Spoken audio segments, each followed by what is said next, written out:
Welcome to Future Role Model, a podcast that praises the unconventional and redefines what it means to be a role model. And today I'm here in Chicago at the Laugh Factory with Joe Kilgallon. Thanks for having me. This is exciting. Great to see you again. Yeah, are you comfortable? I'm trying to work it out. We're both perching on this. I'm going to perch like you because I want to be on your level. Here we go. Yeah, you want to get on the armrest? I don't want to get my shoes on the couch, though. As a kid, I was always told, my shoes are super clean because it's so wet here in Chicago. Mine aren't, but my socks are, so we're good. I guess maybe I should do the same thing because this is like one our hell house. Of a podcast. This is really cozy. And it's boiling hot in this room. It's got that old school radiators, and yeah, it's like a sauna in here. And I shouldn't complain because it was minus 50 with the wind chill 4 days ago or 3 days ago. Yeah. But no, this is hell. It was fucking brutal. Well, and luckily, I was supposed to fly to Chicago from Arkansas. If it sounds like I'm struggling, it's because I'm taking chucks off while I'm talking. I've never really had to talk while removing chucks from my feet. It's like going through the airport line, right? These are not the easiest shoes to just slip off. I was in Arkansas visiting my grandparents and was supposed to fly to Chicago directly from there on Wednesday. And Wednesday was the day that it was negative 60 here in Chicago.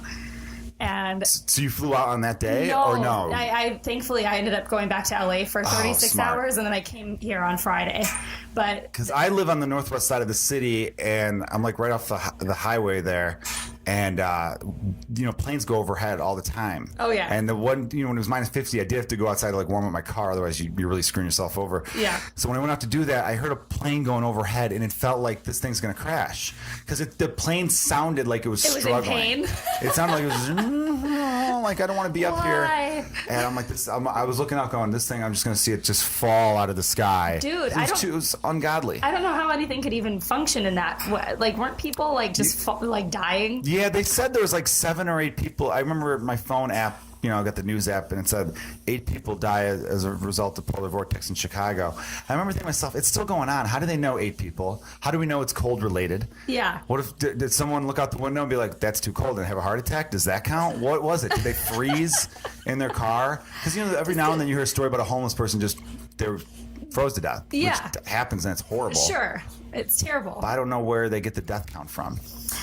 And if they're actually counting just cold-related incidents. Yeah. I mean, because how do you know? There was something like that happened in my hometown like years ago. We had a tornado come through, and somebody had a heart attack during the tornado. And was that counted as the death? It was counted as one death in the during the. I don't know. No, that was like an old joke about. I think it was originally like a Three Stooges joke, where he said, "Oh yeah, I don't smoke." Cigarettes killed my grandfather, and the guy's like, "Oh, lung cancer?" He's like, "No, I got run over by a cigarette truck." Yeah. Or it was on Curb Your Enthusiasm, did a joke like that too, Larry David, where he was in someone's office and he's like, "Who's that?" He goes, "Oh, that's my cousin, David or something or other. He died in 9/11." And then Larry David's like, "Oh, was he in one of the towers?" He's like, "No, he was in Queens, got hit by a cab." Right. You can't say he died in 9/11 then. No, it's not the same. But it was on 9/11. It's like, well, it's one of those How things. shitty would it be to die on a day like that? Where nobody gives a shit. That would be the worst. That's probably how I'm going to go out. You want your birthday to be special. You want your death day to be special. Yeah, I want my death to be. I want to be the only person that dies that day. It's impossible, but I understand now why you're a comedian. That's that kind of narcissism right? that we all have. This is my death day. Yes. I'd be into that. I always said I want get well balloons at my funeral, and I stand by that. That's pretty funny. Yeah. I wanted the song "It's a Dead Man's Party" to be playing. Oh, I like that. Yeah. Yeah, we're going to have cool funerals. We'll have to die close to each other. I want it to be fun. I want it to be fun because they're depressing. But when you die old, in which hopefully we both do die old, people just expect them to be like, all right, well, there he is. Because they're always uncomfortable. Every time I've been to a wake, there's always someone standing by the body going, doesn't he look peaceful? And I'm like, he looks awful. That person looks dead. Whoever decided it was a good idea to have open caskets, period? It's weird, right? I don't understand why nobody wants to look at that. I'm sorry. No. I've never been to a funeral and enjoyed seeing the person after. And they always look like a clown, too, because they're made up and doesn't even look like them. No, quite doesn't. It looks like someone who, I know, it's back to my point when they're like, doesn't he look wonderful? No, he looks like someone who's been sick for a while and is now dead. Yeah. And you just threw some powder on his face. That's what it looks like, and it's really uncomfortable. I mean, that was my grandpa, right? It's so true. Taught me how to whistle. Now he's dead in that box. Can we close it? Yeah, my grandpa had an open casket, and he had like these really rosy cheeks when he was alive, and when he was dead, he just looked. It didn't even look like grandpa. I was like, this is horrible. Nobody needs to do this. I want to look up why or what culture that is. Like, why people... Who benefits from that? I don't know. To see the person one last time, I guess? I don't know. I don't know if that's some sort of weird closure for some people, but for me, like, the closure is, say, like, just everybody being there. And they always have the picture. It's like their most recent headshot, in a way. Right. That's the picture they blow up and put nearby or... on the program, I guess, whatever the hell you'd call it. The on brochure. The prayer thing. Yeah, the brochure. On the death it's like brochure. Here's your life. I want like the picture from when I was young and kicking ass. Yeah. I don't want the picture Your where I'm just hottest old picture. and liver spots, like right? 22 years old playing football. Like, something like that, yeah. That's why.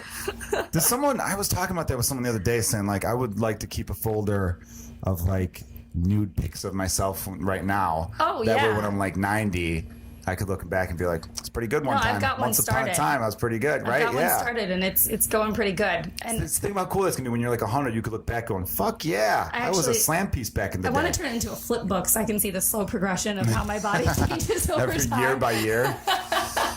That was something that at the end that, you know, you hope to God like your kids don't find or your grandkids or whoever. Because oh my you're God. Like, ugh. We were just having this discussion. Oh, who was I talking to That'd yesterday? be cool, actually. We were talking about babies yesterday. Me and somebody here at the Laugh Factory. I don't remember who.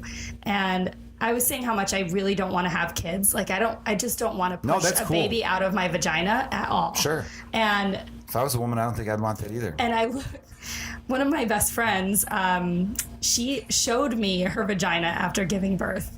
And I was like, this is the most terrifying thing I've ever seen in my life. How old is your kid? He'll be 2 next week. Did it or in fuck, 2 weeks? Did it fuck with you as a guy to think about having sex with your wife again after a baby came out of her? Was it weird? You try not to think about it like that. Can I say this? She'll never listen to this podcast. No, she won't listen to this. She doesn't listen to mine, so don't take offense if she doesn't listen to yours. She tore a little bit. Yeah, I think that happens a lot. It's super common. It's not anything to be like embarrassed about. I think it's like most of them do. And I'll say this: God bless that doctor because she sewed her up really did a great job. It was really like, good? oh man, someone's 17 again down there. Nice. You know? Which I could say it sounds perverted saying, but I met my wife when she was 17, so I could. Yeah, you can totally say that. Yeah, I made that reference once where they're like, dude, use a different age, and I'm like, I knew her when she was 17. Yeah. But, yeah, no, it's not. You get over it. Here's the thing. It's funny because what you said was more of a guy question to me. We're like, dude, because after a baby comes out, it's got to, the vagina is such an amazing thing. It goes back. Yeah, normal. It is pretty crazy. Right afterwards. Yeah, that thing can get plowed and still be fine. I have friends of mine who have hooked up with women, like, one night stand type stuff, and then later, like in the next morning, found out, oh, she had 2 kids, and I go, oh, you guys didn't mention that? And she's like, no, and then my friend would be like, also, I couldn't tell. Her body was great. I had no idea that she had given birth. I had no idea. Like her vagina seemed like every other vagina I've dealt with. Like it's not. I go, yeah. The women's bodies are incredible. Yeah. And I've said this to a few friends. I've never said this on stage because I think it would come off as pandering, and I hate the male comic who's just like going out of his way to kiss women's asses on stage. Right? It just never. They always end up being. I see a lot of that lately. Yeah, I'm sure, especially in LA. But they always end up being like, not always, but a lot of them end up being like creeps. They're like, women are the best, men are evil. And then later they find out, oh, yeah, you are a scumbag who play with women when they're sleeping. Like, you're a weirdo, and that's why you're putting on this front that you're like this white knight. That way no one suspects you.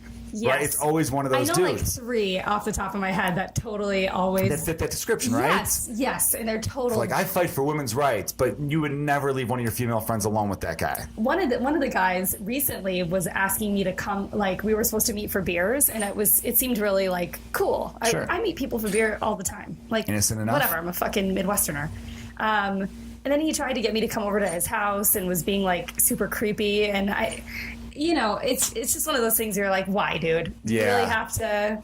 I know. Do you really have to ruin this? This could have been a good friendship, and you had to shit on it. Men are dumb like that. But I'll say this: when I was telling people, again, I've never said this on stage. When you're in that delivery room and you see a woman give birth, no, I did not watch the baby come out. I was holding her hand. I don't know how you could. I held the leg up. No, I didn't want to see that. I get real faint. I pass out at too much blood. I'm weak with that. I had to leave the room for the epidural, or else I would have passed out for sure. Yeah. It's a huge needle, right? But what women do is so damn impressive in that situation. I think to myself, if all men saw this, they'd be like, "Oh, I'm only voting for women. That was incredible. Why would I ever not trust you with like the government when you could do something that is incredible?" It's incredible. But like you said, like you have no desire to do it. I would never push it on other people because I didn't even think I wanted kids for the longest time. Yeah. I didn't want kids up until I was like 29, 30, and I had my son at 32 2 years ago and I don't get people pushing on other people. Like, we need more people. There's enough people. I know, and it's really like it is kind of a narcissistic thing. The reason a lot of people want to have kids, and keep your name going or whatever. Keep your name going, or a like little version of you. This is something I used to say on stage. I haven't told this joke in a long time, but like one of my friends, they got married. This was like 3 years ago. And they weren't planning to have kids for like 5 years because they're big travelers and he has a lot of money and they were just going to like gallivant. Yeah. And they got pregnant within like 6 months. And I was like, what happened? And she was like, oh, we just were really excited to see what we could make, what we could create. We were really excited. We just didn't want to wait anymore to see how our kid would turn out. And I was like, that's such a shitty reason. That sucks because it's like you're speeding up your life in a weird way. Yeah. I never got those people who are like, I wanted to be married by this age, have a kid by this age, own a house by this age, do this by this age, blah, blah, blah, blah. I'm like, why are you living your life to a script? Like a regimented. That sounds so boring to me. Why? I don't get that. With us, though, this was, I do jokes about it. This I do talk about stage. It was the most planned pregnancy of all time. We planned the hell out of it. Yeah. Yeah, because I was always like, I don't want to have a baby right away. Because I saw a lot of couples, they have a baby immediately. And then they almost fall out of love with each other because your life does become about the baby. You're busy. And, you go from being married, I love you, to 10 months later, you got a little baby. And you got to, like, settle in. You got to, like, run around naked for a few years, do some crazy shit, go on vacations. Exactly. Be spontaneous. And then to get married and then immediately have that new thing in your life that's too much of a shift, and I think that affects relationships. And nobody knows what they're doing, at all. And I love, and it's freeing to know that in life people really just don't fucking know anything. They just don't. Like, there's no right way to parent. No, you could do it there's 10 different ways to, what's the expression? There's 10 different ways to cut an apple. I don't know. I think I've got that wrong. But to slice something, there's 10 different ways. I don't know. Yeah, because what works for some people might not work for other people. Yeah. Like, there's different schedules, and there's always some parent that's like, well, the book says this. I go, well, fuck your book. Yeah. Okay? Because there's 10 books that say 10 other things. So do what works for you and shut up about it. I don't get the people who are like, well, I see how other people are. Those people are not happy.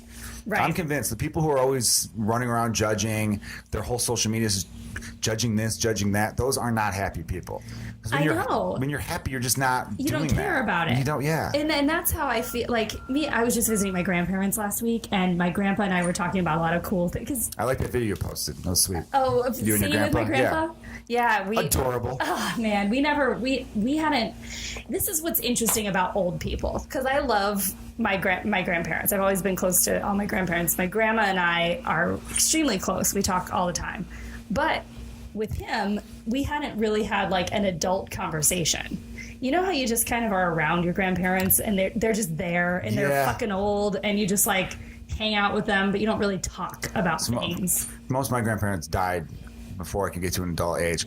I have two grandmothers alive, like my step grandmother, but she's my grandma. And she's not doing that well. So when I talk to her, it's usually just like pleasantries. How you doing? Good to see you. Right, exactly. So this was like the first time that I ever really like sat down and was like, yo, Grandpa, tell me about your life. And it was really cool. And he was talking even about parenting. And he was like, yeah, he was a jazz musician for 60 years. And so he would take his kids to the jazz clubs and they would hang out in the back or hang out with the musicians because they didn't have a babysitter. Yeah. And so, like, that was his parenting. And some people used to give him shit for it. And they were like, you can't bring your kids to the jazz clubs.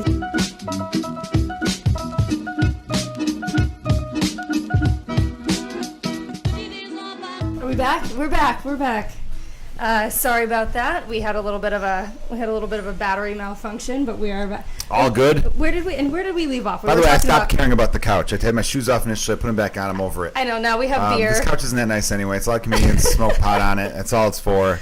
You looked over to the left when we were resetting the batteries and getting our beer situated, and it's just an ashtray full of weed roaches. Yeah, that's all it is. Yeah. Sometimes you forget where you are. I think you grow up where it's like you keep your shoes off that fucking couch, young man, and then you look at the couch you're in now and you're like, my shoes improved this couch. Mm-hmm.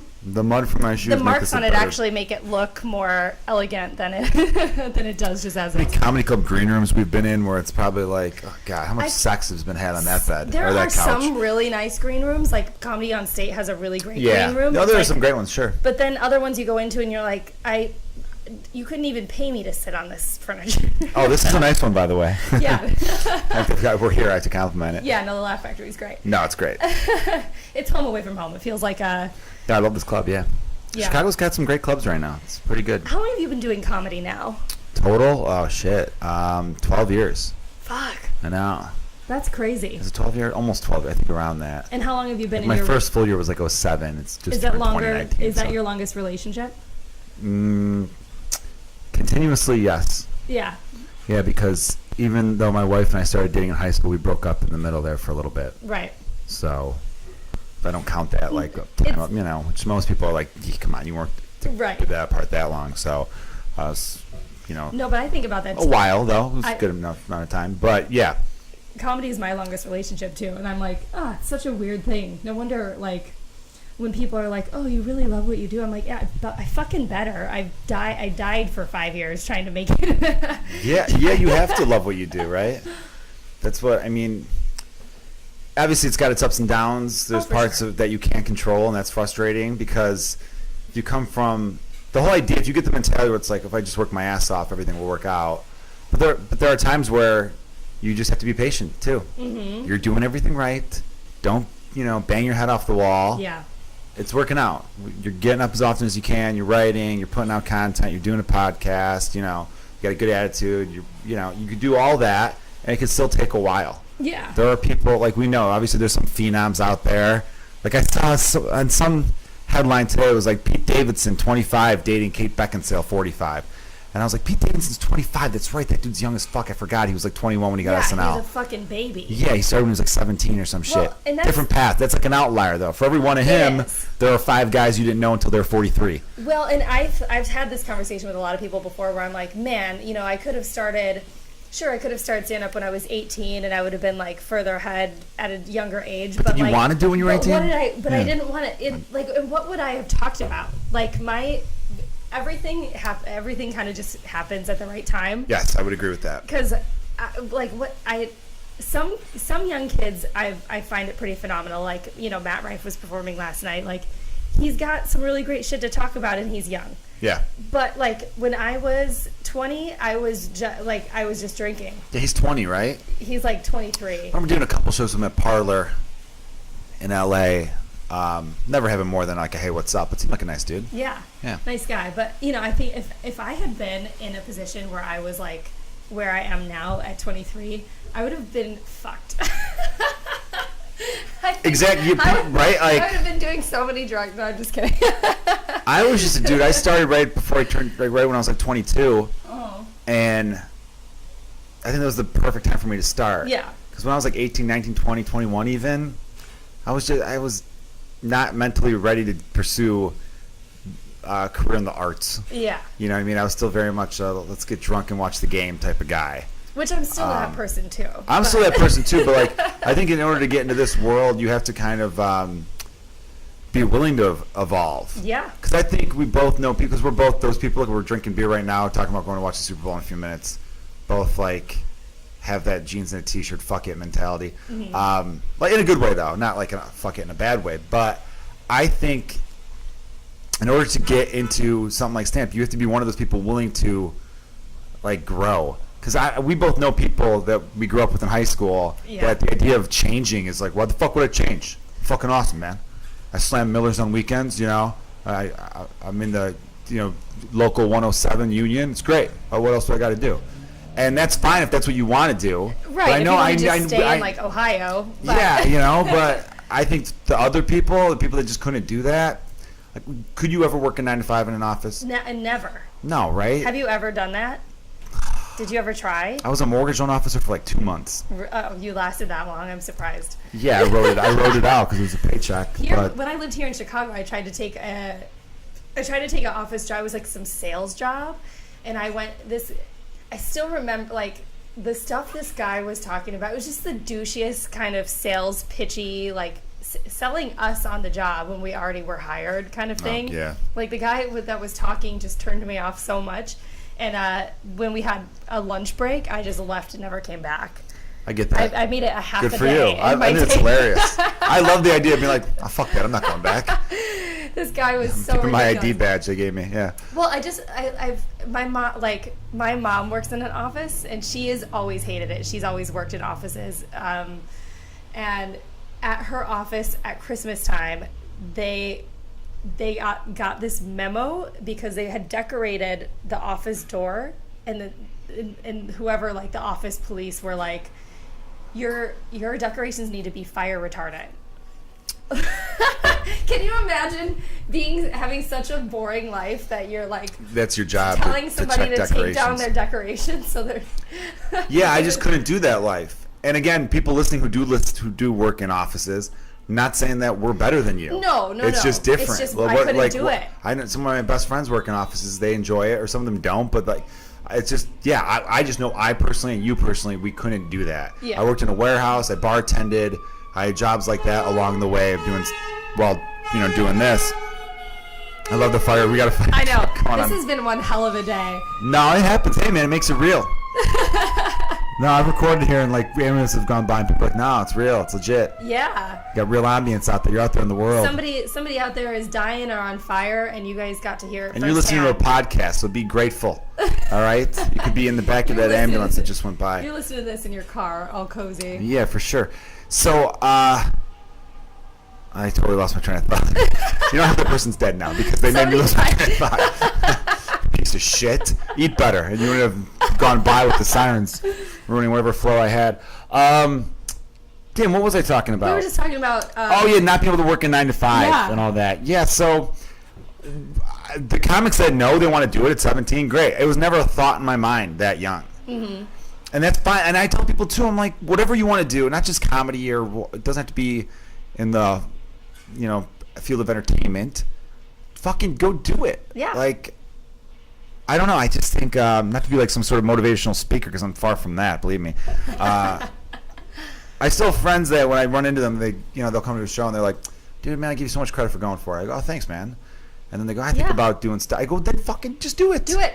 I know. Especially before you get to a point where you have kids and you get, I get my friends that are married with kids and everything like that. And it's like I can't just quit all this and go for something like that. Yeah. I still think you could work towards it at least. You could, or at least dabble. Like that's the thing I tell people because. You got to be happy at the end of the day. Yeah, and a lot of people do think about doing comedy or getting involved in some way. And I'll tell people, like, if you want to do comedy, do it. You'll figure out pretty quick if you fucking can't. If it's for you or not. It's not for you. But at least you know. Yeah, but just try. You got to know. Like, I'm not one of those people that feels like the market, like, it's already such a saturated market. I'm not like, oh, there's not room for any more comics. No, like, I mean the cream rises anyway. Come it on doesn't. in. Yeah, it doesn't. Come matter. on in. I don't care. Yeah, come on in. The water is not warm. It's though. not. It's not at all. You'll tread water for a very long time. Yeah, but no, I don't care. Like, what else cracks me up about stand-up comedy is if you tell like the average person, "Oh, I want to be a stand-up comedian," and the average person typically is someone very cynical and doesn't believe in anything outside of their "this is what you do" type of world. Right. They'll say, "Oh, you want to be a comedian?" What's like a 1 in a million shot? It's actually not because there aren't a million people doing comedy. Right. I've thought about it. In America, at least, there aren't a million people actively trying to be comedians. Right. I'll still go to some open mics to work some stuff out, and I'm out at clubs and bar shows and all sorts of fun stuff. I remember trying to do a countdown once. Maybe in Chicago, how many people are actively trying to do it? 2 250, 300 people. Exactly. If I count the surrounding suburbs, maybe get another 100 out of that. And there's like 500 Netflix specials that came out like yesterday. Yeah, right. So it's actually a great time to get into comedy. The numbers are in your favor. And then LA probably has a couple, maybe 1,000 or so, a few thousand. Yeah, but and not everybody's actively. It's actively. Like, and then there's a lot of actors. And then obviously there's San Francisco, dabble. Denver, Boston, Austin, Atlanta's got a great scene from what I hear, Minneapolis. But even if you add all those up, and New York's got a shitload. New York's probably got thousands and thousands. Yeah. It still won't equal 1 million. I doubt if it equal 500,000 or 200,000 Well, even. and if you wanted to be the best doctor in Beverly Hills, or you want to be the CEO of X company, those are all the same odds. Yeah. You know? So it's like. But the thing with those, we're trained to believe it starts at school. That's why school is such a weird thing, because someone says all school does is train you to be a worker. They don't train you to be your own person, a boss, or whatever, you know. Right. And you see that because people think of stand-up comedy and they go, that's impossible. But they think they could be a CEO of their own company. They think they could be a CEO of a Fortune 500. Because there's a roadmap to that. I try to get into a really good school. Then I go to this school and get like, go to a graduate program and get my master's, in business administration, my MBA or whatever. Yeah. And that's like that path. But comedy doesn't have a path like that. I remember telling my wife once and she's always been super supportive, but I said to her, I go, like, look, you wanted to be a nurse, you're a nurse. Nobody could take that nursing degree away from you. Right. I have to always keep doing this and keep being better. I could very well get left behind if I'm not continually trying to, put out content or just keep evolving and keep growing as a comedian, writing, all that kind of stuff. You're not entitled to anything in this. You're not guaranteed anything, because there's no this is how you become a comedian. Obviously, there's stupid books. There's Judy Carter books about here's how you do stand up. How you write, and they're all nonsense. No, and nobody's. Yeah. I mean, obviously, you could give this. Look, I don't want to say they're all nonsense. I've got some friends who teach a class, so I'm not going to knock the idea of it, because there are certain things you could do where you're like, all right, here's a way to don't be an asshole. That's number really good one. advice. That should be the first piece of advice for every class taught on any subject anywhere. Yeah. Welcome to History 101. First lesson, don't be an asshole. Because we're going to learn a lot about assholes in history. The world's history is littered with assholes. Every chapter there's a new asshole. Huge asshole. Big asshole. And stuff like that. And so you could teach little things. I remember talking to someone who was hosting a show saying, listen, if you're hosting a show and that comic destroys and absolutely kills and everyone's going nuts, don't just bring the next comic up. Right. Wait a little bit. Let it settle. We were talking about this before the podcast. Yeah, we were talking about this. Yeah. With Curtis, our man. And so that's something you can teach. Little things like that you might not get. Right. I've only just gotten into acting over the last year and a half or so since I moved back. It's funny. I lived in LA for 3.5 years. Didn't really even think about pursuing acting, really. Which it is just funny, wasn't in my head. You're so charming, Thanks. I don't know. I just never were. I wasn't a theater kid. I appreciate. Keep going, Natasha. Thank you. And I had a commercial agent for a little bit. He didn't really send me out on shit, and I just didn't know really how to navigate that world. And, and then I came back here and signed with an agency, and they've been great. And then started booking some stuff. So now I'm really into it. So I'm trying to learn as much about because there's little tricks to things. Remember when I got the part on Chicago Med? When I did the first audition, I remember going, oh, I think that went pretty good, actually. And then I got the call back for the producers and the director, and at the callback they asked me to reread it 3 different times. So I was I remember leaving there going, didn't get that sucked, And then I remember telling a couple of my friends, who are actors, and they're like, no, that's a good thing, dude. Yeah, they want to see that you have options, you can. Yes, they want to see if you can take. That's exactly what they also. They go, they want to see if you can take directions. Now, if you went on the callback, you read it once, they said thank you. That means they saw something at that moment where they're like, nah. But the fact that they go, try it this way, and they did multiple ways, no, they like you, man. Yeah. I'm not. There was that doesn't mean you're going to get it for sure, but that's a good sign. I go, okay. The whole audition thing is super interesting too, because every time there's something that I really want, I never end up getting it, and if I don't give a fuck about it, I always get it. Sometimes I think it's the attitude you take coming into it, I guess. Yeah. I do think whatever, maybe you're a little bit more relaxed. Yeah, the whatever attitude. But it almost makes me think if you got to figure out how to take that approach to the stuff you really want. Which is hard to do. Yeah. Because you're breaking this habit. Oh yeah. I have that a little bit too with some stuff. Some things will just fuck you in the head a little bit, like series regular roles. obviously everybody wants a series regular. I just auditioned for one on Friday. Fuck. Yeah. Yeah? Yesterday I auditioned for one. Today's Sunday? 2 days ago I did. That's Yeah. awesome. Insane. It felt great, but who knows? You don't know. It's out of your hands once you do the audition. I was like, it's a pilot. I want these so fucking bad. It's a pilot. Yeah, of course. Those are Those are life-changing. Yeah, exactly. We said at the same time. It's funny because going from stand-up, did you do theater before stand-up or acting before? Mm-hmm. Okay, so Yeah. I didn't, and here's how green I was. I actually did have an audition for a reality show when I was living in LA. I think the casting director saw me at Laugh Factory, I think, the one in Hollywood. Because I got a Facebook message for it going, hey, I want you to come read for this. He was like, I Googled him. I'm like, oh, this guy is like, he was like head of casting at VH1. He was like a big deal. Yeah. And it was for a VH1 reality show called Walk of Shame Shuttle, which was on the air for like a year or so. Yeah, I did that show. Did you? Yeah, I did. I was one of the. You were one of the people they picked up, or one of the people? One of the people they cast to pick up. Oh, cool. So. Were you one of the drivers? Yeah, I auditioned to be one of the drivers, and this is how green I was. So when I walked into the audition, first time ever doing it, there's 4 people behind the table, camera on. You get it. I'm trying to paint the picture here, though. Mm-hmm. I walked up and shook everyone's hand. I walked in and went, hey, I'm Joe. Good to meet you. Good to meet you. How are you? All that stuff. And my friends who are, actors, they're like, oh, yeah, nobody does that. You walk into the room, you slate. They'll ask you to slate, and then you do the reading, and you do the thing. And I go, oh, I didn't know that. And then I remember when my first audition, when I signed with Stewart here when I moved back to Chicago, it was for a part on Chicago PD to play a racist cop, Perfect. Exactly. Any Irish person, any person with an Irish look, it's like, we got to put you as a racist cop. Yep. I remember I rehearsed the hell of my lines. I was like excited about it. I got thrown off as soon as I went into the room because I walked in and it was immediately like, all right, let's go. And I'm so used to stand-up comedy, when you take the stage, you have those few moments of, hey, how's everyone doing tonight? Or you get to ease into it a little bit because it's just a different. You walk up to applause, Yeah. Even on nights where I just want to launch my material, because you don't always want to do that whole, hey, you do crowd work up top, but you're still walking up to people cheering for you. And when you walk into the room, you walk in, there's 2 people, one girl brings you in, or guy, they'll say, all right, Joe, or whoever's next, you leave the lobby of people who kind of look like you, which is always weird, and then, you go down the hallway, they bring you into the room, and the people are already at the couch going, let's go.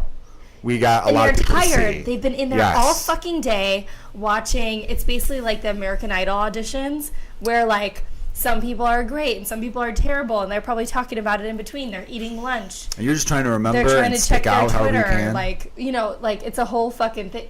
When you think about the only thing in acting that is really fucking weird still is the fact that auditions are the way that they are. It's changing a little bit because like a lot of things are self-taped now. Yeah, the self-tape stuff's getting a little bit bigger, I hear. Yeah, it's getting because people feel more natural when they do it, and then they can take a few takes and then send it in. Yep. Because it is a little nerve-wracking. There are times where I'm like, I am fucking prepared. I've read the shit of these lines. I'm saying them in my head. I'm off book. I feel like I got the character and what the character wants to do. Because I also learned it's not that important with the lines. It's more important that you like nail the intention, nail the character. Don't be glued to every single word being correctly. You learn that too. I didn't know that. Mm-hmm. But I've had it where you go in, but you still walk in the room and you get a little nervous for whatever reason. I don't know what it is. Yeah, it's nuts. Because there's like 3 people in that room. And when we think about it, we're performing in front of like hundreds of people on any given night. And then you walk into like a closed room with 3 people in it and you're like, oh, fuck. It's such a different... I know, we're way better for audiences. Different. Like, I wish auditions were just like a fuck... Like, how cool would it be? Actually, that'd be a cool live show for people to have to audition on stage. For like 1,000 people? And then in the end, the audience decides who gets to... That'd be a great, new show on, NBC after The Voice. Idol, but, with acting. Because you could have, famous actors or character actors. Because, Tom Hanks is too busy. But you could probably get, a Sir Ian McKellen to be one judge. Dude, how and good then would that be? He'd be great. And then, a couple other people. And then you have them come up. They read the lines, read the role. And then the audience decides, they're cheering, decides who gets in. And then the judges would probably bounce out. I think there's an idea there. There's something there. I think we'd have to hash it out, tighten it up a little bit. In my last episode with Brian Monarch that comes out this week, we came up with a show as well. So maybe this is becoming a trend. Every episode I do with somebody, I'm going to come up with a new show. Might as well. I feel like that's up your alley, though. Every time we've hung out in the past, and there are times in LA where you'd be like, I got this idea for this, and I'm talking to these people for that. I always feel like you've got... different stuff in the cooker. Something brewing. Yeah, something brewing. I always have something brewing. I think it's good to have something brewing. I try to look at my year that way, where I go, all right, what big thing do I want to do each month? Yeah. If I could do 12 big things. Which if you don't great. hit it, that's fine. But at least you're trying along the way. 10 or right? 8. I mean, I want to big things is pretty like great. one cool thing come out each month if I could. If you could control it. Yeah. Sometimes it's hard to control it that way. Sure. But then when I have something where I know, I'm like, oh, that's going to air in April. All right, I got to have something for March because I need some momentum leading into that. Yeah. And then, because I think the idea is to like sustain buzz, which is such a fucking bullshit it's Hollywood so word. silly, but it's true. There's some words that just make me roll my eyes when I hear them. Like people are like, oh, that's your brand, or the word brand, the word buzz, or heat, or just all those stupid little industry words that are very LA. Yes. And I did not hate LA.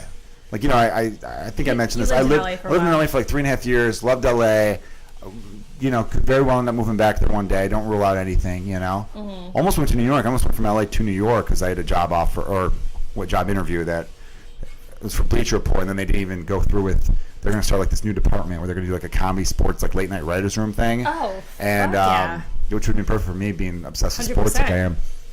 I submitted a writing packet. They loved it. They called me out. I went out to New York for the meeting, and then it just nothing came to life from it. Yeah, they never even did the thing. They hired 2 people of like because they wanted to get like a 10-person thing going. And anyway, that's not my point. But L.A., my son was born there, and then a couple months after, we're like, shit, it's gonna be really hard to raise a baby without any family support. And at the time, Chicago had a lot going on, so I'm like, you know what? I'm more than happy to go back home because number one, it's most important for my family, which is what I care about the most.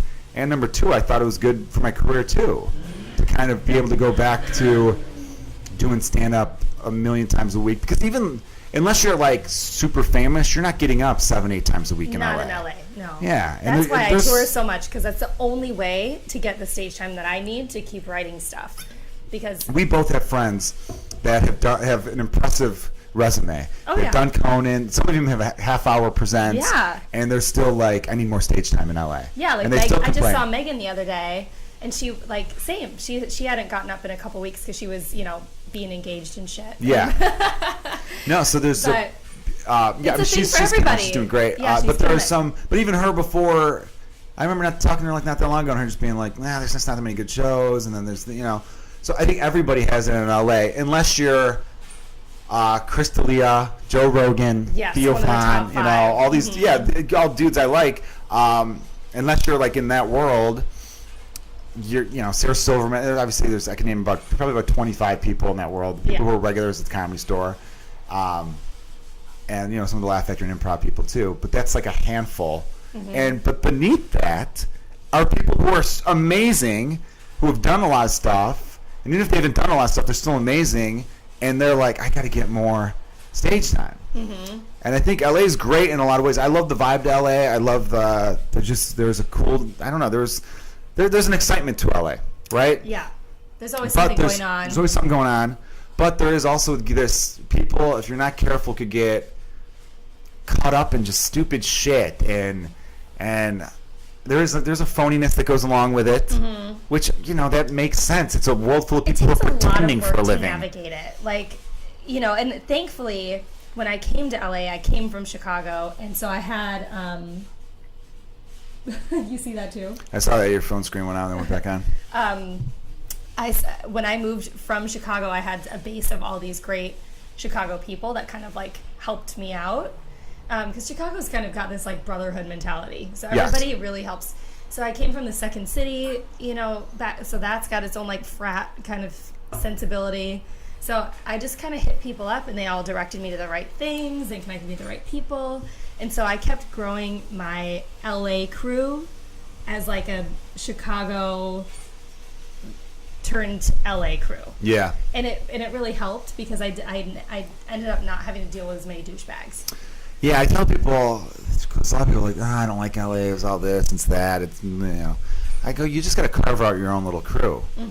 The people you like, keep them close, and then the people you sniff out as being shitty, just don't hang out with them. It's that easy. Exactly. It's like any other, I really did like LA a lot, and I think I meet people, and they go, oh, you lived in LA for a little while, but you came back to Chicago?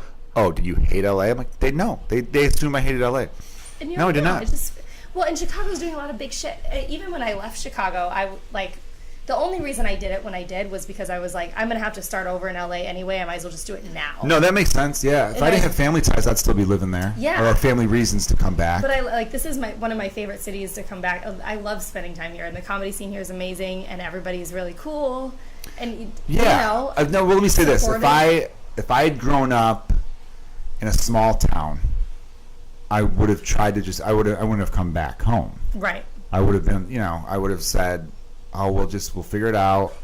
I'll find comedian friends I trust to watch our son when we need a babysitter. We'll figure it out. We'll make it work, But the fact that I was born and raised in Chicago, lived in Chicago my whole life, except for the 3.5 years I was in LA. Like, my whole life I had a Chicago, Illinois address until I went to LA. Mm-hmm. So it was just, I'm like, all right, cool. I'm going from the second biggest city to the third biggest city. Yeah, LA has way more opportunity. Chicago still has a lot of opportunity. Not really, though. I mean, maybe not way more, but the way I looked at it, I'm like, I'm still going back to a major city, and I have the built-in advantage of having family here. Yeah. Like I get to my dad and my brother and sisters and all that. Everyone's my stepmom and close to my mom and all these great people that could help me out. Like this week, I was at Zany's all week, and there was a couple days where I had my sister-in-law one day, and then my dad the other day come over. Like I had that audition on Friday, they came over to watch my son while I went to go do the audition. Oh, nice. Because my wife was at work; she's a nurse. Yeah. So, there had been times where I'd be like, "Fuck, I can't do this audition because I don't have anyone to come watch them." Because it's hard to get someone to watch your kid for a short period of time. Yeah. It's hard to find a sitter to be like, "Hey, could you come by for 45 minutes?" Or sometimes they've watched my son for like 30 minutes. Yeah. Because I'll have to get to the show at 8, to get to Zany's at 8 o'clock. My wife doesn't get home from work until like 7:45. To get to Zany's at 8, I got to leave by like 7:15. Yeah, so you need that half someone's hour. Literally watching the kid for half an hour. I never really thought about that. So it would have been really difficult. There should be an app for that, like part-time sitter. Yeah, it would almost be like Tinder, where it's like you're in the area because you could get here quick. Yeah, you get in the area, you pop over and just watch your son for a little bit. They just pop around, watch a bunch of people's kids throughout the day. I like the idea of swiping the other way, going like, I don't want that. Kid's too ugly to watch my child swiping left on that one or swiping right. What is it, left if you like him or right if you like him? I don't even know. I've never even been on it. I've never been on it either. Never been on Tinder. I never got the chance to date on. Do you ever wish, or not wish, but think, oh, that'd be cool if I did have that? Maybe. I mean, there's something to it. There's something to dating with like having it figure out an algorithm for you, so it stops wasting time. I've thought about that. I was talking about the other day with a few people about how it'd be kind of fun to be like, oh, yeah, all right, I like your profile, I like your pic. Uh-huh. I'm gonna swipe right. Let's see if we match. And then you get a notification that you matched. That's got to have to be like, fuck yeah. It's got to be a cool little thing. Cool. It's almost like a video game version of dating. Yeah. And obviously, we're both happy in our relationships. It's not, but from the fascination of just being able to be like, this way, that way. It's kind of fun. I want to get Tinder when I travel, just to fuck around on it and meet people. I used to joke, like the first year my wife and I have been married almost 5 years, or no, 5 years now, over 5 years. What am I saying? And I remember at one point us joking around saying, my wife said, you should try to become the Bachelor, and then I'll be one of the 25 women. You obviously don't do anything with the other women, but we get to do all these fun vacations and horseback riding on the beach and all that crazy shit they do on The Bachelor, and then you just pick me at the end. We'll dupe them. And I'm like, well, that wouldn't work. They do investigative stuff, but I think, oh, that'd be kind of fun. That'd be so But it'd be sweet. kind of fun to have like Tinder in the sense. People listening right now are thinking, that's a great way to end a relationship. No, but it'd be fun to have Tinder just for the ego boost of being like, yeah, all right, cool. You're into it. I'm in. Yeah, it'd be fun. But you wouldn't do anything about it. Yeah, of course. But it'd be fun to be like, look, this guy totally wants to fuck me. Right. That I think that part of it is thrilling. Like after a show, when someone comes up to you and like flirts with you after a show, it's kind of fun to be like, all right, if I were alone, I'd be okay. Mm-hmm. That feels kind of cool in a way. It sets you in a good spot. Like, but also at the same time, I love having a ring on because it's like I don't know, like a superpower. It is like you can. Like if I don't want to talk to somebody, I'm like, I'm sorry. Yeah, sorry. You see this right here? Yeah. But then if I do want to talk to them, I just can slip it right off. I just put it right in your pocket. Yeah, it definitely is. I don't know. I think I like talking to people too. Yeah, me too. I'm kind of a natural flirt in a way, but it's always that people. I always tell people, no, it's meaningless.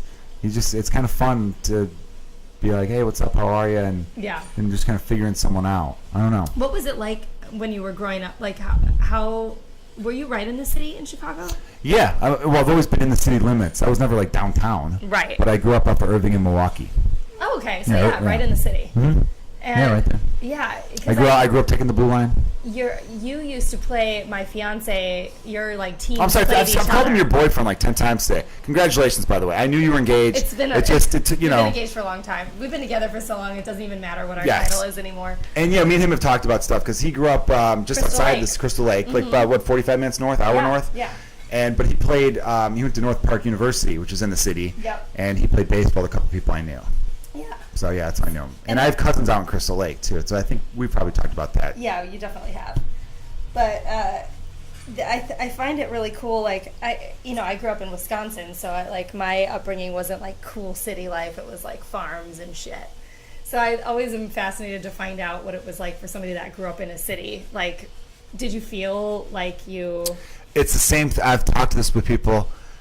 It's all you know, so you don't think it's amazing. Right. So I'll think about if I met you in high school, like say you came down to visit your cousin who lived in Chicago, and you were telling us, oh, we'll go get fucked up in a barn. There's like an abandoned barn that we all found, and we like roll up kegs and have a kegger in a barn. Yeah. I would think that sounds amazing. Yeah, which is what we did. Yeah, we'll drink in someone's shitty basement in high school like that.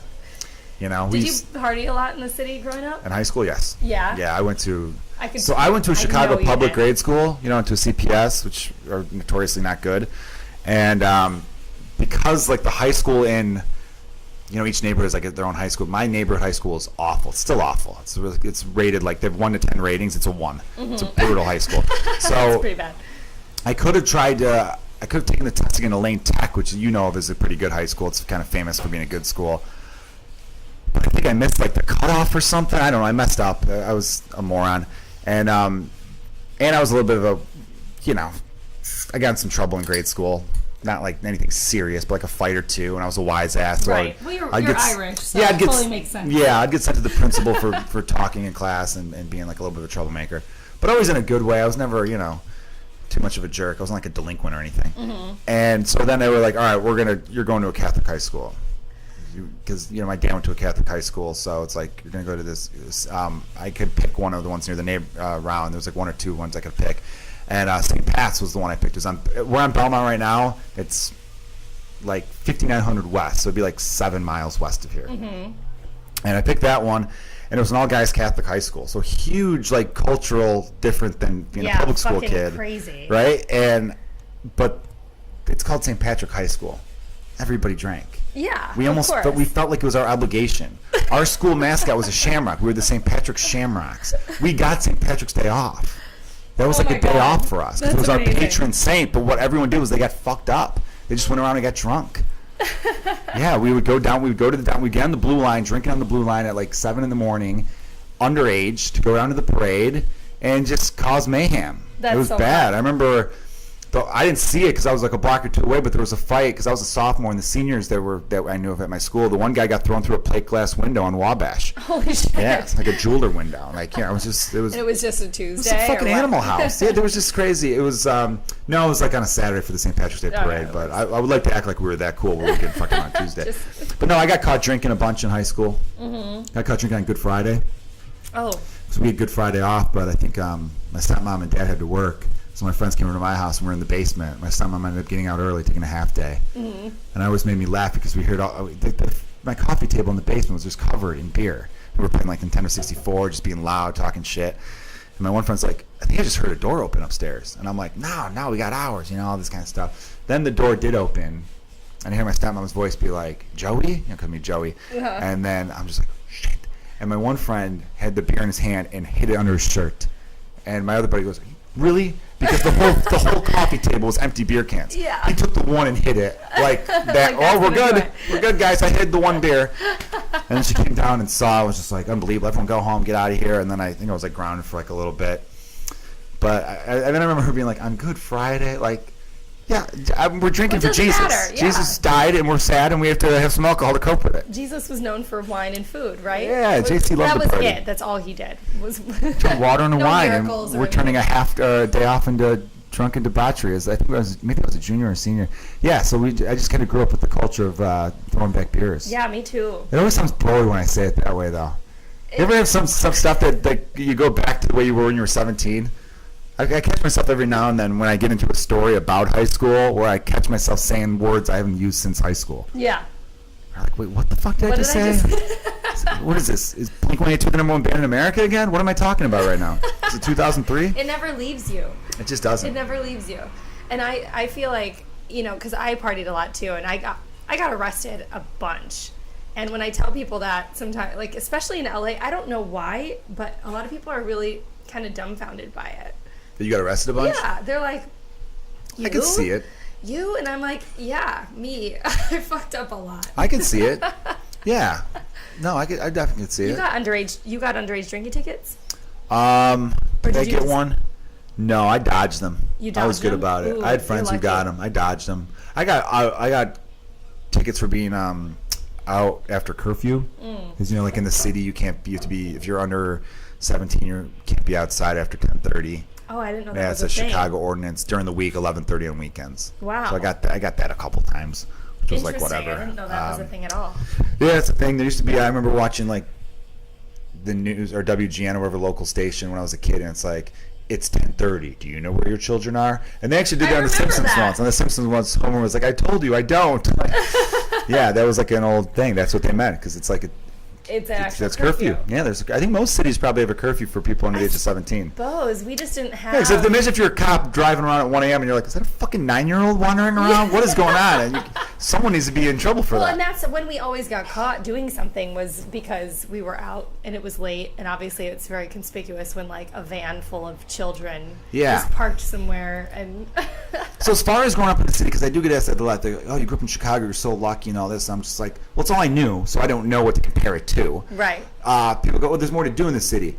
Yeah, there is, but when you're a teenager, it's still the same shit anywhere you live. Mm-hmm. When you're 16, you're not. It's not like we were going to fucking. We weren't seeing Hamilton or whatever the version of Hamilton was out. We weren't. We weren't going to see different bands. We were 16. We couldn't get into like any cool concert venues. We couldn't. Like, we ride your bikes. We weren't going to the comedy clubs. We weren't. Yeah, we were exactly. We were doing that kind of stuff. We were doing what most 16-year-olds could do in any city in America, and that's. Oh, what are we gonna do tonight? I don't know. Why don't we meet in the Wendy's parking lot and then figure it out? Yeah. Or whatever fast food. I just used Wendy's because I had it the other day. I avoid fast food, but I had to get a malt the other day. Oh yeah. That's all I got. I just got a malt. Wendy's malts are killer. I had a craving for one. We always used to hang out in. I don't know what it is about the parking lot thing, but like we hung out at Walmart parking lot. The Family Dollar parking lot was cool in our town. Basically any parking lot that was like close to a main drag. I didn't live near, but when I was in high school, a lot of people met in the Superdog, which Superdog's kind of a famous hot dog place in Chicago. Mm-hmm. The band Wilco, I remember doing they did like a photo cover thing on top of the roof because the roof of Superdog is these two hot dogs. They're like hot dog people. Oh, I remember. It's kind of a famous shot, yeah. And we meet there. And my other buddy lived by Chicago Joe's in high school. And I remember we meet in the Chicago Joe's parking lot, which Chicago Joe's used to do a comedy show back in the day here in Chicago. Yeah, That's up north, right? Yeah, it's like Irving. Yeah. Yeah, Danny used to do a show there or something. Actually, it was Lisa Traeger. It was Lisa. That's Lauren right. Vino and Renee Schultz. Yep, the three girls. Danny did their show. He did it, He's the one that introduced me to that show. He helped them start it, maybe, or maybe I don't know. I know he was a little bit integral. He's like the godfather of everything. I always call him the godfather of Chicago comedy because he's cares about it so much. He started Community Snow and other things. Callis, yeah, Danny Callis, everybody. He's awesome. Well, just, we're talking about someone that no one here knows, but think about if Mo Sizlak was a stand-up comedian. Mo from The Simpsons, I think he sounds like him. Yes. He's got that real rough, he's got that real Chicago Italian voice where it's like, what is this accent? He's like, dude, Joe, hey, you tell that motherfucker to go fuck himself, eh? You know what I mean? Dude, like that, he kind of sounds like that type of dude. He smokes Marlboro Reds. Of course he smokes Marlboro Reds. The comedy whisperer. Yes, that's his role. So I guess the fun part about living in the city would be, I grew up off of Irving, so Addison's 4 blocks down. Right by so there. We could walk. I would walk, 4 block walk's nothing. I would walk 4 blocks down to Addison, hop on the bus, and go to the Cubs game. Mm-hmm. For my 13th birthday, my birthday present was cash from my dad, and me and my 3 friends would go to the Cubs game. It was like awesome. Chicago bar mitzvah. It was like perfect. Yeah, so I remember. But you tell people that now, they go, when you were 13 years old, you were allowed to take a city bus to Wrigley Field all by herself, 4 13-year-olds without adult supervision. I go, yeah. Yeah. It was 1997. We had no adult. It was September 21st, 1997. We had no adult supervision. It was 4 of us. We hopped on the bus, bought tickets there.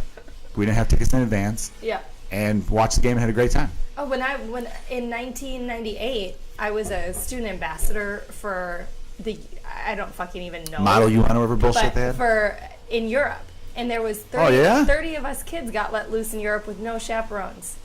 Wow, that's even more dangerous. There were 4 chaperones. That's like some taken There were shit, 4 You guys could have been chaperones sold by for some 30 kids. Albanians or something. No shit. Yeah. But it was different. Like, it was different.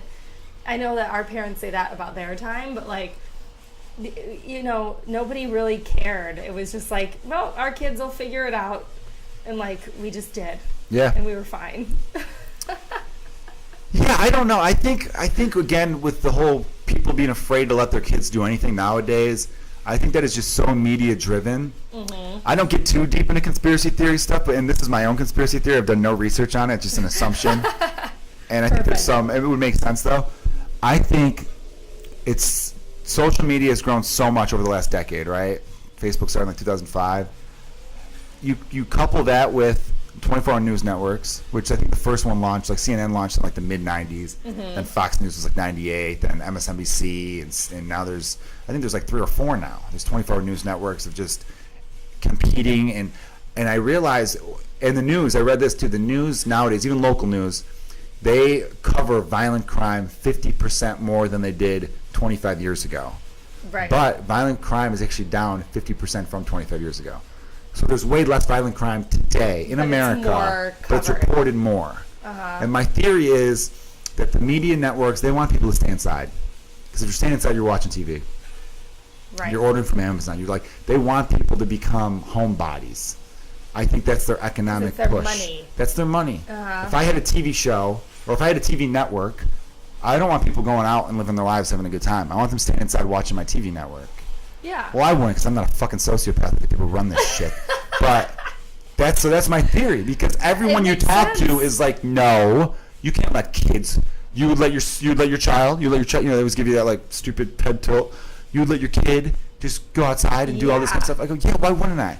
Aren't you afraid of this? I go, no, because it doesn't happen. What about kidnappings? 91% of people who are kidnapped by a relative, and the other 9% is still it doesn't happen. There's like 400 kidnappings a year, and this country has 300 million people. That is nothing. The likelihood of your kid getting kidnapped is the same likelihood of your kid getting being struck by lightning. It's really so rare, so incredibly rare. And if it does happen, like I said, it's call up your uncle who's pissed off at you for some reason, or your ex-husband. Be like, where the fuck is my kid? Yeah, be like, I know you took him. I know you took him, Mikey. You know. I like your theory. I think there's something to it. It just. Because I look around and I'm like, this world is not as bad as everyone makes you think. It's not. It's not. I have my outlook is definitely that. Like, most people that I meet, I think are really great. And most people I meet, I think, want to like the other people that they meet. So, and then I always say this to people, I definitely didn't make this up, and I've seen this on cards and shit, but like, if somebody sucks and I think they suck, like, it's definitely them. That's funny. Yeah. Like, it's not me. It's for sure not me. Well, there's some quote about something where it's like, if a person tells me another person's bad, I wait and see. But if a dog doesn't like a person, then I know that person's really shitty. Right, exactly. Yeah, I was doing a bit similar to that for a little bit, where during the last presidential election, because the Democrats had like Bernie, Hillary, and that Martin O'Malley guy for like a minute, and he like dropped out pretty quickly, and the Republicans had like 12 people running for a long time. I know. I was like, they should have brought a dog on stage, and whoever the dog lost it on, you're out. Yeah. You're out. Like, weed it out. Weed them out. With nature. Yeah, because I really do believe that. Even if you're not a dog person, you have to be like, why is the dog barking at that person but not that person? Something's they pick up on vibes. There's got to be something there underneath the surface. They do. They're very smart. Do you have animals? I have a dog. I got my dog in L.A. Because they do say. I came back from L.A. with 2 immigrant children. Well, immigrants to Chicago. Right. Not like from other countries. Yeah, my son was born in L.A. My daughter was born in L.A. But the safest thing you can do living in any city is have a dog. Yes. That's what everybody says. Because if you have a gun, if you're a person who's like, I need a gun to protect myself, sure, fine. If you want a gun to protect your house, I'm okay with that. You want a rifle to go hunting? Fine. You know, some of these people, I'm just like, do you need a grenade launcher? Do you need a nuke? Well, and a lot of people don't know how to use, like, this is fucking hysterical. So the last time I was performing in Chicago, it was in September. And my cousin Ray, he lives on the south side, and my auntie, he came out with me and, like, XL and a couple other people before one of my shows. And I was like, hey, how's the family? You know, I haven't popped down to the south side in a while. And he's like, everybody's good. Your auntie shot somebody. And I was like, what? And he goes, yeah, my auntie has MS. So she's like this 70-year-old black woman with MS that lives in, like, Garfield Park. And some fucking asshole from the neighborhood was drunk and belligerent in her yard and, like, kept, like, knocking on the door and, like, scaring her. Oh, wow. And she pulled out her gun that she's carried with her forever and shot him in the shoulder. And he's fine. That's good. But you winged him, you know? But my cousin was like, it's funny because we thought that she killed him at first. That's not the funny part, obviously. Yeah. But he said when we found out that he was okay, we were like, oh, now nobody's gonna fuck with our house ever again because yeah, absolutely. Why would you? That's a warning shot right there. But we even said we know that I had met this guy. He was like lived in the neighborhood forever. He's totally fine. He just got a shoulder clipping. He's fine. But if it wasn't for her MS, she probably would have killed him. Oh, it's it's a nerve disease, right? Yeah, she's very shaky, and so she's lucky she didn't fucking. But like when she was telling me about why she carried a gun, she's like, yeah, the city, you know, she's never had to pull it out ever. Living in Chicago her entire life. She's 70 years old. Yeah. And in her yard is where she ends up pulling things are still really bad in certain parts of the city, like, you know, the west side and some neighbors on the south side have it terribly. You know, when I was saying earlier that, you know, it was way worse before, it was way worse. It doesn't mean it's still not bad. In certain parts, though. In certain parts. Have to know, like, that's what I tell people. I meet people that when they come to Chicago, comedian friends from LA, where they're like, I'm staying at the W. Is that safe? I go, yes, it's safe. Yeah, you're fucking fine. Downtown is fine. I mean, come on, it's not. There's 3 or 4 neighborhoods in Chicago that are like war zones, and it's tragic and it's horrible. The rest of the city's great, though. The rest of the city, you'd feel safer than any other place. I lived here for 5 years in my 20s, drunk till 5 in the morning a lot of the time. Yes. Out at the comedy clubs, doing this, doing that. I bartended. I was always leaving with like fucking cash on me. Nothing ever happened. 0 things. And maybe I'm just lucky, but also like I just didn't ever run into any issues because you just go fucking home. You can live your life, yeah. I mean, just go I'm home. not go wandering through alleys at 3 a.m., but sure, yeah. I think it's mostly pretty safe. But yeah, there are definitely a few neighborhoods that are definitely like in a sad situation, right? Yeah, for sure. But the dog thing is you're safer with the dog because I mentioned the whole, if you want, say you have a handgun. Is this a Bill Burr joke? I think Bill Burr has a joke about this where you need the dog to wake you up. Because if someone breaks into your house, if someone even walks on my steps, my dog is barking like crazy. Yeah. You know, the mailman she barks for, if someone walks in front of the house, she's barking, which I like because if someone were to try to break in, she barks like a crazy person. Yeah. And then I'm like, oh shit. And then I'm like, what's happening? And then if I hear the door, if I had, you know, I have several guns, people. If I'm on a podcast, I'm like, do I tell people if I have guns or no? Then I'm like, all right, I'm ready to go. But if you're like dead asleep, there's no dog. By the time the person's halfway in, you're like groggy, like, what's going on? Something. And then they're already over your bed with the gun in your face. Like, all right, fine, take the fucking TV, take this. Yeah. You got me. Just don't. I don't even know. I mean, don't molest me, please. That's when I started doing Muay Thai. That was a big thing. I was like, oh, at least now I know how to like do something. But I don't know if I could. Well, because that's the thing that I know. Like one move. Yeah, but even if you're trained incredibly well. There's a female MMA fighter, someone tried to break her house and she fucked the guy up. Yeah, I remember hearing I think I read that she was like up. Yeah. If you're dead asleep, even the most trained person in the world could still lose that fight. No, I know. Because I'll have it when I'm dead asleep, my wife will say something to me and I don't make any sense to her. And she'll be like, do you remember me talking to you the other night? I go, no. And it's not like I was drinking the night before. I'll go to bed sober and she'll try to ask me some questions in the middle of the night and yeah, I say nonsense to Justin does that too. I've recorded him a couple times because it's fucking hilarious. Apparently I told her the other day, I said to him like, hey, we should hang out. We should hang out sometime. Let's hang out, you know? I was like, she's like, I got the podcast, and then afterwards we'll hang out. And she's like, what the fuck are you talking about? And then others, you know, if you're like dead asleep, I'm pretty normal, but every now and then if I'm exhausted and you catch me at that right amount of REM sleep or whatever, I'm not making sense. Oh yeah, no, we're all stupid. You could go in and fight, you know, Conor McGregor in the middle of the night, or whoever, you know, one of the best, all the people who are great fighters. Go fuck with John Jones at 3 a.m. If he's dead asleep and out of it, and you got the jump on him, you're going to be okay. Well, I even have morning hands still. I don't know if any... When you wake up, there's tingling? I get that They're sometimes. tingling and you can't open shit. Like, whenever there's an occasion that we want to, like, make breakfast and I can't open something, I'll be like, Justin, take this. I have morning hands. Like, I've never heard it called morning hands before. I made that up. I feel like you did. Okay, we need to get out of here. Let's go watch the game. It's the Super Bowl. So this will be coming out a week from this coming Tuesday. You have an album that you're recording coming up, right? I'm recording my album Saturday, February 9th. Okay. So will that be coming out a week after? It'll be coming out Tuesday, the day, like, after Saturday. Okay, so that's fine. Tuesday. But people be on the lookout for it. I already have a title. It's called Can't Complain. And, I'm recording it this Saturday in Chicago at Timothy O'Toole's. It's my second album. I'm hoping to get it out. You're talking about a plan, having a big thing, you know. Yeah. I'm hoping to get it out either at the end of April, the last Wednesday of April, or the first Wednesday, May 1st. Putting it out on iTunes? Yeah, iTunes. It'll be out on all the platforms, awesome. You know. Mostly digital. I had hard copies printed, but no one buys CDs anymore. It's so buys stupid. It. Maybe I'll get like one thing printed just for myself. Maybe I'll get one printed vinyl for me. One vinyl would be really dope. Well, I know some comedians are like, I'm going to get my album on vinyl. And I go, vinyl's back and it's popular. I don't think it's popular enough where people are like, I'll pay $20 for this guy's album. Yeah. Maybe I'm wrong. I hope I am.